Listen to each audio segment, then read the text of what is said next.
मैं जैसे कि बिहार से हूँ, लेकिन रहा यहीं हूँ दिल्ली में ही।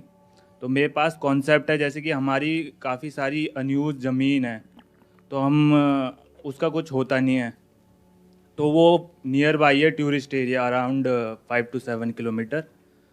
तो मेरा कॉन्सेप्ट ये रहेगा कि मैं वहाँ पे अपने गांव में छोटे छोटे जैसे कि मकान होते हैं मिट्टी के, तो वहाँ पे मैं जैसे टूरिस्ट आते हैं, तो मैं टूरिस्ट से मतलब जितनी भी वेबसाइट है, मेक माई ट्रिप हो गई, इन सब से कोलैब करूँ और टूरिस्ट को मतलब यहाँ का इंडिया का रियल मतलब एक्सपीरियंस दूँ। मतलब कि जैसे कि हरी राजस्थान में तो चल रहा है, लेकिन बिहार में बहुत कम चल रहा है। तो मैं बनाऊँ जैसे कि वो आना चाहते हैं तो उनको वहाँ पे रहें, वो मिट्टी के घर देखें, वहाँ पे क्या क्या होता है। जैसे कि उनको नहाना है तो वहाँ पे उन्हें शावर वावर नहीं होगा, हम डायरेक्ट कुएं पे ले जाएंगे, उन्हें एकदम यूनिक एक्सपीरियंस मिलेगा।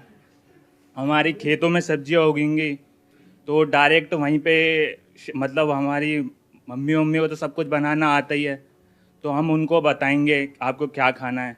जैसे मौसमी सब्जियां होती हैं तो हम अपना मेन्यू तैयार करेंगे, तो उनको जो जो खाना है तो वहाँ का मतलब खाना एक अच्छा एकदम प्रोवाइड करेंगे कि बिहार में जैसे कि क्या क्या फेमस है, लिट्टी चोखा फेमस है। और डेयरी डेयरी होगी हमारी, मतलब 2 3 गायें भैंस होंगी, तो जो डायरेक्ट जैसे कि डेयरी प्रोडक्ट्स हो गए, मक्खन घी लस्सी छाछ ये सब हो गए। तो मैं ये करना चाह रहा हूँ, टूरिज़्म में जाना चाह रहा हूँ सर। बहुत अच्छा आइडिया है, लेकिन इसमें सबसे पहले आपको ये सोचना है कि क्या जिस जगह पर आपका ये लैंड है, क्या वहाँ पे ऑलरेडी टूरिस्ट आते हैं, या आप ये यस सर। अज्यूम कर रहे हो कि आएंगे? नहीं सर, आते हैं सर। क्यों आते हैं वहाँ पर? ऐसा क्या है, कौन सा अट्रैक्शन है जिसकी वजह से टूरिस्ट आते हैं वहाँ पर? सर वहाँ पे बुद्ध भगवान ने अपनी शिक्षा ग्रहण की थी बोधि वृक्ष के नीचे, गया में। दैट इज़ कॉल्ड बोध गया। उसके तो आसपास ही आपकी लैंड? Yes, 5 to 6 kilometre. तो वहाँ पर जो टूरिस्ट आते हैं बोध गया में, यस सर। वो अलग तरह के टूरिस्ट हैं और अलग पर्पस से आ रहे हैं। और जो टूरिस्ट ताजमहल आता है या राजस्थान जाता है वो अलग है। वहां हो सकता है वो लोग फैमिली के साथ आते हैं, और यहां पर जिसकी आप बात कर रहे हैं यहां पर हो सकता है वो लोग अकेले आते हैं। तो पहले आपको यह समझना पड़ेगा कि यहां जो टूरिस्ट आ रहा है वो किस लिए आ रहा है, उसका मेन पर्पस क्या है, मेन ऑब्जेक्टिव क्या है। इसका मतलब कहीं ना कहीं उसका इंटरेस्ट है बुद्धिस्ट जो ट्रेडिशन है उसके अंदर। तो अगर उसको आप कनेक्ट कर पाओ अपनी इस जगह से तो मजा आएगा। यानी कि आप ये जो एक्सपीरियंस उनको देने वाले हो, इसको ये मत बोलो कि मैं आपको एक विलेज का या फार्म का एक्सपीरियंस दूंगा। आप बोलो मैं आपको एक बुद्धिस्ट जो मंक होते हैं उनका जो लाइफस्टाइल होता है कल्चर। उसका प्रैक्टिकल एक्सपीरियंस दूंगा। जो बुद्धिस्ट वे ऑफ लाइफ है वो क्या है? मिनिमलिज्म, कि कम से कम में कैसे सरवाइव करते हैं। तो आप यहां पर आओगे हमारे पास में और बिल्कुल बेयर मिनिमम आपको चीजें मिलेंगी। एक मिट्टी का घर होगा जहां पे आप मेडिटेशन कर सकते हो, जहां पे ऑर्गेनिक वेजिटेबल्स होंगी, जहां पे जो कुकिंग है वो भी आप खुद कर सकते हैं, नहीं तो हम भी आपको असिस्ट कर सकते हैं। या ये कह लो कि हम आपको एक पूरा एनवायरनमेंट देंगे जहां पर कि आप नेचर से पूरी तरह से कनेक्ट हो पाओगे, और एक ऐसा एनवायरनमेंट जहां पे आप साइलेंस में मेडिटेशन कर सकते हो। तो you can call it a 5 day Buddhist meditation retreat. और यस उस सर। 5 दिन में क्या क्या इंक्लूड होगा वो सब जो अभी आप कह रहे हैं, बट उस सबको आप जोड़ोगे बुद्धिस्ट वे ऑफ लिविंग से। Okay sir. तब क्या होगा कि जिस काम के लिए वो लोग वहां पर आ रहे हैं उसी काम से आपने उसको जोड़ दिया। नहीं तो जिस वजह से वो लोग आ रहे हैं वो कुछ और है, आप उनको कुछ और ही करने को कह रहे हो, तो गड़बड़ हो गई, तो डिस्कनेक्ट हो गया। इन अदर वर्ड्स, अगर आप मूवी देखने के लिए जा रहे हो, वहां पे कोई पॉपकॉर्न बेच रहा है तब तो ठीक है, बट मूवी देखने के लिए जा रहे हो और वहां पे कोई जूते बेच रहा है तो गड़बड़ हो गई। आप कहोगे भाई मैं मूवी देखने के लिए आया हूं, तो कोई ऐसी चीज बताओ जो मेरे इस मूवी देखने के एक्सपीरियंस को और एनहांस करे। बट ये जूते जो आप बीच में मेरे को बेच रहे हो मूवी के बीच में, उससे तो मेरा मूवी का एक्सपीरियंस और खराब हो रहा है। तो जिस वजह से वो लोग वहां पर आ रहे हैं, क्योंकि वो लोग, अगेन मेरी इस बात को ध्यान से समझना, हर टूरिस्ट जो इंडिया में आता है फॉरेन से वो सब वहां पर नहीं आते हैं। Yes sir. कुछ होते हैं जो सिर्फ ताजमहल देखने के लिए आते हैं, कुछ होते हैं जो सिर्फ राजस्थान जाते हैं, कुछ होते हैं जो तीनों कवर करते हैं, कुछ होते हैं जो सिर्फ बोध गया आते हैं। तो आपको समझना पड़ेगा कि वहां जो स्पेसिफिकली लोग आ रहे हैं उनका माइंडसेट क्या है। तो उसका तरीका क्या है कि वहां पर आप जा करके लोगों से इंटरेक्ट कर सकते हो, बात कर सकते हो। और अगर इस पूरी प्रोसेस में आपको कोई बुद्धिस्ट मंक मिल जाए, सर मंक तो बहुत सारे आते हैं सर वहाँ पे, नेपाल, भूटान। किसी मंक को आप इन्वॉल्व कर लो अपने इस प्रोजेक्ट में, तो आपका ये प्रोजेक्ट एज अ गाइड बहुत आगे निकल जाएगा। मतलब कि वहां जो मंक आ रहे हैं और बहुत आते होंगे वहां पर, तो उनसे आप बात करो कि हम ऐसा एक प्रोजेक्ट शुरू कर रहे हैं, तो हमें एक ऐसे मंक चाहिए जो मेडिटेशन करा सके फॉरेनर्स को, और उसके लिए आपका जो भी खर्चा है, आपके रहने का, आपके खाने पीने का, वो सारा पैसा हम आपको देंगे। प्लस जो भी वो आपको डोनेशन करना चाहते हैं वो डायरेक्टली आपकी है, जो आप उनको मेडिटेशन सिखाएंगे उसका। हमारा क्या है कि हम एक पूरा स्पेस प्रोवाइड करेंगे। तो स्पेस हमारी हो गई, टेक्निक आपकी हो गई। आप 5 दिन तक उनको ये सिखाओगे। अब 5 दिन क्यों? क्योंकि 5 दिन हर कोई आराम से निकाल सकता है, बल्कि आप ऑप्शन भी दे सकते हो, 3 day, 5 day, 7 day package sir. Package. एक 3 दिन का पैकेज है, एक 5 दिन का, एक 7 दिन का है। और अगर इसमें कोई मंक आपको मिल जाए जो प्रॉपर, जो उनकी ड्रेस होती है और प्रॉपर उसने ट्रेनिंग ली हुई है उस मंक ने मेडिटेशन की, और वो मेडिटेशन कराए, और फिर आप अपनी एक वेबसाइट बनाओ जहां पर के पूरा हाईलाइट करो कि देखो ये मंक है, इनको 20 साल का एक्सपीरियंस है, ये सिखाएंगे, इन्होंने यहां से इस मोनेस्ट्री से ट्रेनिंग ली हुई है।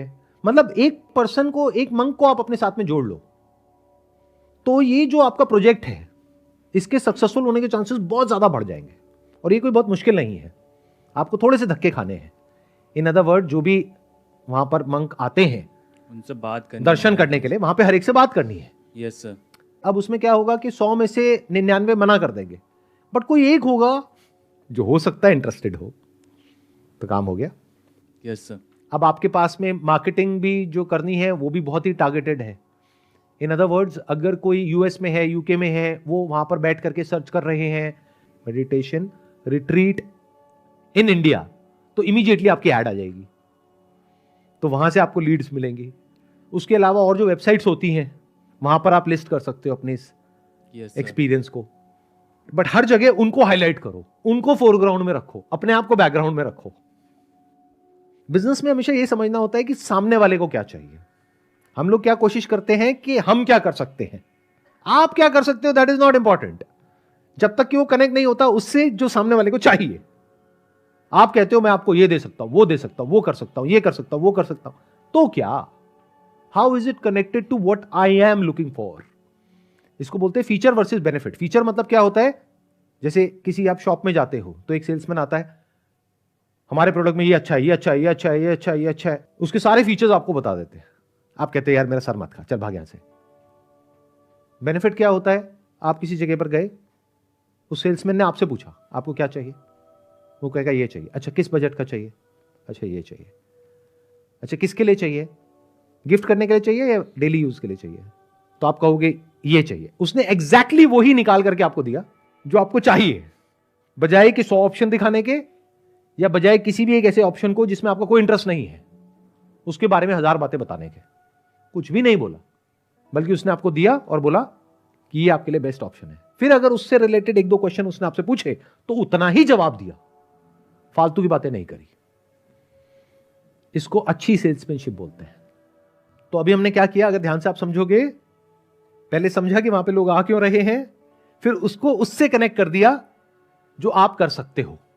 तो अगर ये दोनों चीजें कनेक्ट हो जाए तो कुछ कमाल का बन सकता है। तो वो अपने आप में one of its kind experience हो गया। तो एक तरीके से आपने मार्केट में एक गैप ढूंढ लिया, तो अपने आप ही जो फॉरेन टूरिस्ट है वो आने लग जाएंगे। अपने आप उनको पता लग जाएगा कि अच्छा ये है और ये है। मतलब एक तरीके से आपकी ये जो जगह है वो अपने आप में एक टूरिस्ट अट्रैक्शन बन जाएगी। आई होप इससे थोड़ी सी क्लैरिटी आ रही है आपको जो भी मैं बोल Yes, रहा हूं। sir. क्या बताइए सर पहले तो मुझे एक मंक को फाइंड करना होगा जो अपने कल्चर को मेरे प्रोग्राम में, मेरे पैकेजेस में शो कर सके। जैसे मैं 3 दिन का प्रोग्राम 3 दिन का पैकेज है, 4 दिन का पैकेज है, तो उसमें ईच डे का मतलब इस दिन क्या होगा, सेकंड डे क्या होगा, थर्ड डे क्या होगा। मैं आपको बीच में थोड़ा सा इंटरप्ट कर रहा हूं, I am sorry for that, लेकिन ध्यान से सुनना मेरी इस बात को। ये 3 दिन का, 5 दिन का, 7 दिन का प्रोग्राम आपका नहीं होगा, ये उस मंक का होगा। Yes, वो sir. मंक बताएगा सुबह कितने हाँ, बजे sir. उठना है, क्या करना है, क्या खाना है, क्या पीना है। उसके अकॉर्डिंग आप काम करोगे। Yes sir. आपके प्रोग्राम के अकॉर्डिंग मंक काम नहीं करेगा, क्योंकि वहां पे लोग आपकी वजह से नहीं आ रहे, यस उस सर। मंक की वजह से आ रहे हैं, मेडिटेशन की वजह से आ रहे हैं। Yes sir. तो मंक बताएगा कि बुद्धिस्ट वे ऑफ लिविंग कैसा होता है, उसमें जो जो करना होगा वो आप करोगे। Yes, मतलब आप sir. बैकग्राउंड में रहोगे, फोरग्राउंड में वो मंक रहेगा। हाँ आगे बताइए। सर फिर जैसे कि नीश कस्टमर को पकड़ना है, जैसे कि वेबसाइट्स के साथ कोलैब करना है, वहाँ पे बताना है, वहाँ पे मार्केटिंग करनी है अपनी, तो वो यहाँ पे आएंगे, फिर उन्हें अच्छा एक्सपीरियंस मिलेगा, तो वो रिव्यू देंगे, तो अच्छा फीडबैक लेंगे उनसे। तो मेन जो पॉइंट है वो ये है कि कि मंक जो को लोग find- आपके पास में आएंगे वो रिव्यू बढ़िया देंगे। Yes sir. और शुरू में आप प्राइस कम से कम रखो, हाँ सर। ताकि कोई भी आ जाए। जब वर्ड ऑफ माउथ स्प्रेड हो जाएगा, यस सर। जब लोगों के थ्रू लोग आने लग जाएंगे और रिव्यूज आ जाएंगे, तब उसका धीरे धीरे प्राइस बढ़ा दोगे, क्योंकि Yes, sir. फॉरेनर्स के लिए प्राइस मैटर नहीं करता है। हाँ they look for value for money. ध्यान से सुनना मेरी इस बात को, साइकी बहुत अलग है उन लोगों की हमसे। वो नेगोशिएट नहीं करेंगे आपके साथ में, आप $100 क्यों ले रहे हो मेरे से। वो ये देखेंगे कि वैल्यू फॉर मनी है या नहीं है। इंपॉर्टेंट ये है कि जितना पैसा आपने उनसे लिया, क्या उससे ज्यादा की आपने उनको वैल्यू दी, क्या प्रॉपर आपने केयर करी, या आपका ये है कि बस पैसे आ गए अब बाहर में जाओ तुम 3-4 दिन तक, 5 दिन तक। कुत्ते काट रहे हैं तुम्हें तो काट रहे हैं, हमें कोई फर्क नहीं पड़ रहा। मतलब अगर कुत्ते ने काटा तो ले जा करके उसको इंजेक्शन लगवाने का काम आपका है। पहले तो ये काम है कि कुत्ता ही ना आए वहां पे। तो एक्चुअल में उनकी ऐसे केयर करनी पड़ेगी, जैसे कि आप मान लो कि आपकी बहन है, उसकी शादी हुई है, इन लॉज हैं, वो लोग आए हैं 2 दिन के लिए रहने के लिए, तो उनकी कितनी खातिरदारी होती है हमारे यहाँ पे, राइट। Yes sir. हाँ, तो वो आ गए हैं, अब उनकी पूरी खातिरदारी करनी है। ठीक है, ओके सर, थैंक यू। चलिए, wish you all the best, please have a seat.